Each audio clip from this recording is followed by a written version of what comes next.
Այսքան մեքենայի ու ռիսկային երթևեկության պարագայում ինչ կլիներ, եթե ապա չունենայինք ամենադժգոհ վարորդն անգամ չի ուզում պատկերացնել։ Այնինչ 2010 թվականին, երբ Հայաստանում ներդրվում էր պարտադիր ավտոապահովագրությունը, մեքենատերերի մեծ մասը դեմ էր, հիշեցին համակարգի 15-ամյակի միջոցառմանը։ Բարեփոխումը կենտրոնական բանկից առաջ մղած եւ ավտոապահովագրողների խորհուրդն ամենաերկարատև նախագահած Ներսես Երիցյանը նույնիսկ գաղտնիքներ բացեց։ Ինչպես են հարթել, օրինակ, երբ թղթով պայմանագիր կնքելու փուլում մի գործակալ 1800 մարդուց փող էր վերցրել, բայց ոչ մի ապահովագրական չէր ուզում ճանաչել գործարքը կամ երբ որ բոնուս-մանուս համակարգը դրվեց,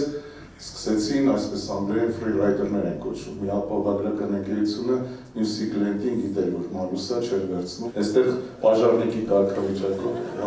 վարքան հետևում էինք, որ կարող ենք այդ խնդիրը լուծել։ Տաքսիների խնդիրը,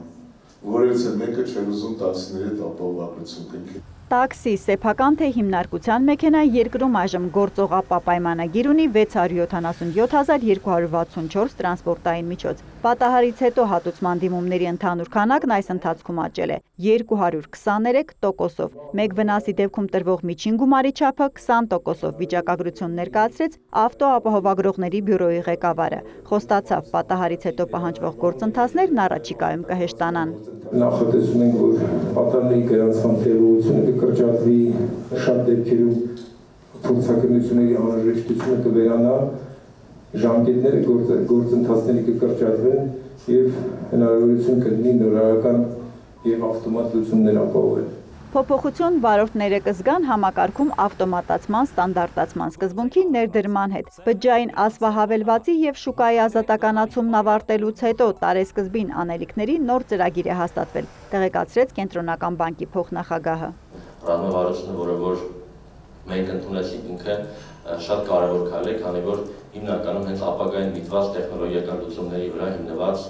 եւ նաեւ ելույթ համագործակցության շեշտադրող կարևոր կետեր են նշված, որոնք որ շատ դժվար են եւ շատ ամբիցիոզ են։ Ամենակարևորը վստահության խնդիրն է, որ արդեն ունենք, վարորդը գիտի, եթե պատահարի մեջ ընկնի, ֆինանսական բեռն իր վրա չի մնա։ Ապահովագրականներն էլ իրար նկատմամբ են այնքան վստահ, որ վթարից հետո ապահովադրին փոխհատուցում են ու նոր միմյանց հետ մեղավոր կողմի հարցեր ճշտում։ Ապան փաստացի դարձավ ապահովագրական շուկայի կայացման եւ ընդհանուր ծառայության սիմվոլ, նկատեց համակարգի կայացման, այսպես ասած, մեկ այլ կնքահայր Վաչե Գաբրիելյանը։ Շատերը հիմա ապահովագրության փոխարեն անգամ ասում են ապա։